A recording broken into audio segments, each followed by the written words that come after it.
Hi friends, ఈ blouse design చూడండి. Neck ఎలా కుట్టాలనో చూపిస్తాను, చూసేయండి. ఓకేనా?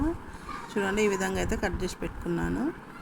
ఇదిగో ఈ విధంగా అయితే మడత పట్టేసి పైన లైనింగ్ వేసి ఇదిగో ఇలా కుట్ట అయితే వేసుకోవాలి. అక్కడక్కడ టక్స్ ఇచ్చుకోవాలండి.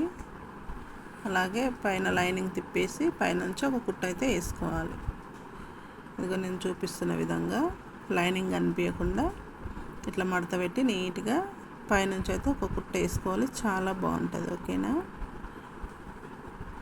వీడియో నచ్చితే లైక్ చేయండి, షేర్ చేయండి, సబ్స్క్రైబ్ అయితే చేసుకోండి అబ్బా మన ఛానల్ని. ఇదిగో మొత్తం అలాగే నీట్గా అయితే కుట్టేసుకోవాలి. నేను చూపించే విధంగా కుట్టేసుకోండి. ఓకేనా? చూడండి, ఇప్పుడు రెడీ అయిపోయింది. నెక్ డిజైన్ ఎలా ఉందో చూడండి. ఓకేనా ఫ్రెండ్స్? ఇది నెక్ డిజైన్.